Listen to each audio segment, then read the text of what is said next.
Okay, basically what I want to cover today is how to avoid getting fired.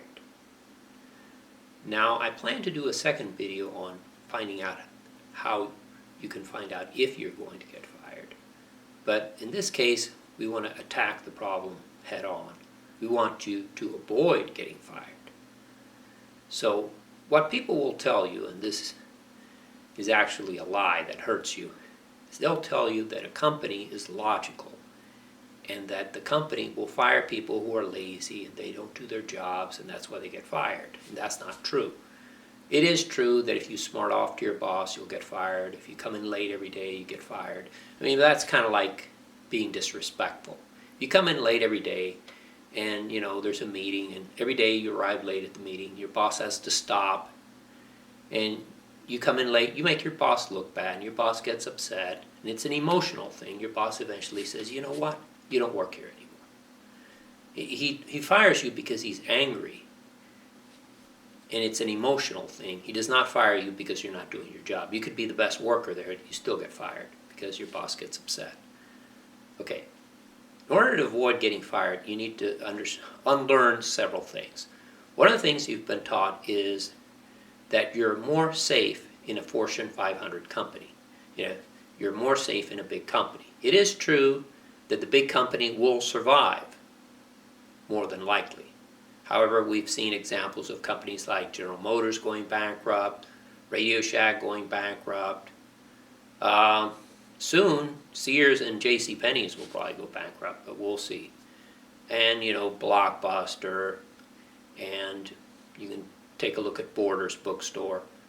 Now, Blockbuster was the biggest video rental company in the whole world, Blockbuster. Now, even if you had been the best worker in Blockbuster, you would have still lost your job. Even if you had been the best manager of a bookstore in Borders Bookstore, you would have still lost your job. So, the important thing to remember is this idea that you're more safe in a Fortune 500 company is an illusion and is imaginary. You're not. That said, I worked at a bunch of startups, and I know for a fact that startups tend to be very unsafe places to work at in terms of keeping a job for a long amount of time, because startups typically don't last very many years. The owner starts up the company with all these wonderful illusions, and then finally he hits a brick wall known as reality, and the illusions shatter, and the company comes crashing down. But let's face it, now I'm going to talk about how to avoid getting fired. Has to do with company size. In a big company, it doesn't matter if you do a great job. Chances are you're not going to be friends with the owner. And this is vital to keeping your job. In a big company, even the people at the top a lot of times are fired for no reason. So you really have no say as to how long you're going to be there. So let's do the opposite. Let's work at a small company where you're on a personal first name basis with the owner and also with the vice president and also with several of the other top people. Your chance of surviving is a lot better because they can detect that you're a hard worker and that you do what you're told, and all these things contribute to you having a better chance of surviving. Also, and this is very important, this is something that you need to know right off the bat, is if you work at a small startup, the people who are there, even though typically you'll make less money, typically are very high energy and they're very excited about what they're doing. I've yet to see a person walk into a startup and say, oh yeah, another boring day at the startup. This really sucks. I wish I was working at a real company, like a big Fortune 500 company. I've never seen that. A person like that would be fired on the spot, before they could blink even. The people at the startup, they're all, very excited about the new product or service. Especially they're very excited if the company is coming out with a new service and they're like, oh, this is the greatest ever, this is going to take over, this is going to be the most incredible thing ever. They're so excited about coming to work every day, in spite of the fact that they have to work a lot more hours and they get less pay. Even so, they feel that they are making a difference in the world. What they are doing is something that they enjoy. That said, there's no such thing as work-life balance, because it's basically, 24/7 constant work, and even when you get home, you're constantly worrying about the company, because typically the company has very little money and lots of worries. So that's how it is. But the thing is, you know the people at the top, and they know you, and they know that you're working very hard and you're getting things done. The problem with working at a big company is, even if you did, for some odd reason, know the owner, you're not going to be very important to the owner. The owner could easily get rid of you and hire someone else, and the company keeps right on going. The owner doesn't even care. So, that's not really going to help you very much. On the other hand, in a small company, especially if you're part owner of the company, the chance of them getting rid of you is near zero. And I'll tell you why that is. Now, a lot of you are going to say, but hey, wait a minute, how can I be part owner of a company? Typically, startups start small in size. That means there might only be 4 or 5 people when the company first starts up, and there's very little money, and there's a lot of hard work. So they will compensate you by giving you part ownership in the company. They will give you stock in the company. They will give you other things, because they can't really pay you with money. So when the company becomes a success, guess what? You own a lot of stock in the company. They can buy you out. That's going to cost them a lot of money. If they like you and you do a good job, why on earth are they going to kick you out? That does not make any sense, and that's not going to occur. So you're pretty secure. In a big company, you do not own part of the company. You are seen as totally unnecessary. I think that one boss once told me that I was insignificant, which is quite true. That's the case. You are insignificant when you're in a big company. And even if you do a good job, it doesn't really matter. So in a small startup, every single person in that tiny startup matters, and they are very important to the ability of the startup to survive. So there's no fat in a startup. It's all lean. You've heard of lean and mean. Well, that's a startup. So the people who want you to come in late, do as little as possible and stuff like that, they're not going to be at a startup. They're going to be probably at some big company.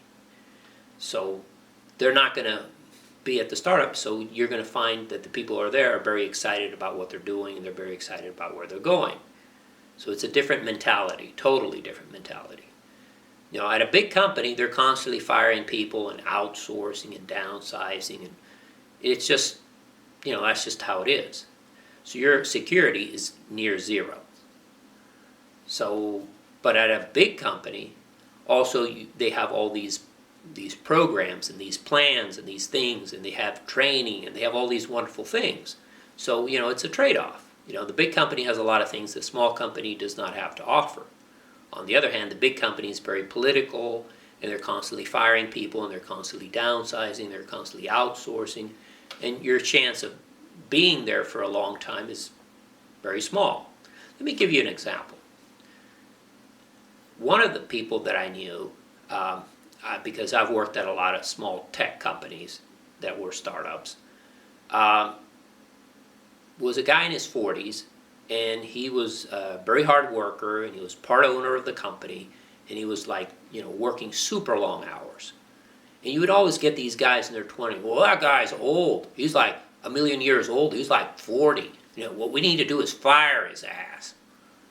And they say, hey, buddy, first off, he was here from when the company first started, which this company was a tiny startup, and he's also a part owner. Now, what are you going to do, fire the owner?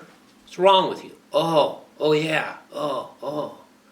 Because you see, if it was up to them, they would just fire him, because they said, a guy that's 40, he's too old, let's fire him. Let's bring in more people that are in their 20s. That guy's too old, he's over the hill. I remember being in the small startup, and I remember I was 26, my boss is 28, and I'm talking to my boss, okay.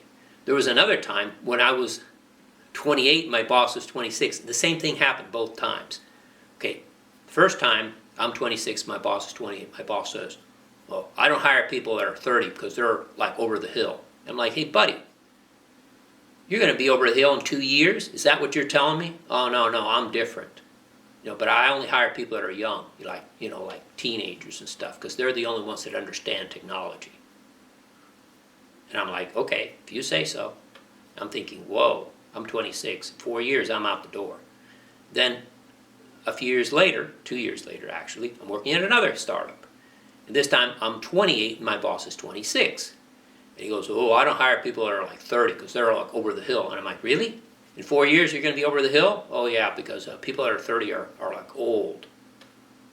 And there was a guy there that was 35, and he was one of the original owners. He was a part owner. He said, so-and-so, look at him. He's like really old. He's 35. And I'm, okay, if you say so. He could be my father. I'm thinking, what? Your father is what, like 10? Oh no, your father would have to be, what, 9 years old? When he had you? I mean, give me a break. So, but I mean, you know the mentality. So if it hadn't been for the fact that he was good friends with the big owner, he was part owner, and he was 35, which is not really that old, and he was really up to date on tech, they would have just fired him. They would have said, you don't work here anymore. Goodbye. But since he was part owner, he owned 10% of the company, and he had been with the company since they first started up. And I don't know if he started when he was a teenager. He started when he was like a kid. He started working at that startup. And the startup had gone through a lot of really difficult times. They had like old junky furniture when they first started up. It was really funny. They had a tiny little room. It was like 4 guys in a room. It was difficult. And finally, after years of hard work, they finally got the thing where it was profitable and it was actually making a little bit of money. Not that much, to be honest with you. It was a lot of hard work too. But yeah, so you get guys that are like 22 and 23 are saying, that guy's 35, he's like, we need to fire him because he's too old. So you don't have to wait until you're 40 or 50 for them to want to fire you. They want to fire you as soon as you're like 30. So, I mean, that's something you need to get inside your head right away. And their mentality is that you're old and they need to fire you because you're old. So, remember what my boss told me. My boss said, I'm 26 and those guys are 30, they're already over the hill. And I'm thinking, what, in 4 years you're going to be over the hill? What's going on here? This is ridiculous. You get out of college when you're like 22, and then you have to go for your master's degree, and then you have to go for, what, a PhD or something? By the time you're done, you're probably 30 years old. What, you're over the hill? You just got out of college. What's going on here? This doesn't make any sense. But, that's how people are. That's how they think. So they would hire a lot of teenagers. I remember they would hire lots and lots of teenagers, and those teenagers would be doing different things, and then they would pay them very little money. But their mentality was, if you were 30, you were over the hill. So, just so you understand how they think. But if you're part owner of the company, and you are a hard worker, and you know a lot, and you produce, and you also get along well with the top people, chances are they're not going to fire you. Because chances are they're not in their 20s. They're probably also in their 30s and 40s. And they probably started out when they were teenagers, and they were struggling just like you were struggling when you were a teen. So that's important to understand, because you've been lied to and you've been told that working for a Fortune 500 company is job security. In fact, working for a Fortune 500 company is the opposite of job security. They're constantly firing people. They're constantly downsizing and outsourcing.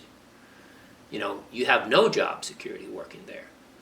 Now, if you might say, well, working for a startup, you don't have a lot of job security because, let's face it, a lot of startups go under. This is true. But let me explain something to you in these last few seconds. Typically, you have a heads up of 6 months or even a year, because since you're part owner of the company, you get to see the books. So you know if the company is making money or losing money. You know what's going on because you get to see the books. So you have like 1 year where you can start looking for another job. When you work for a Fortune 500 company, the boss calls you in and says, sorry, things are kind of slow, gonna have to let you go. Or, I'm really sorry, the sorry does not pay the bills.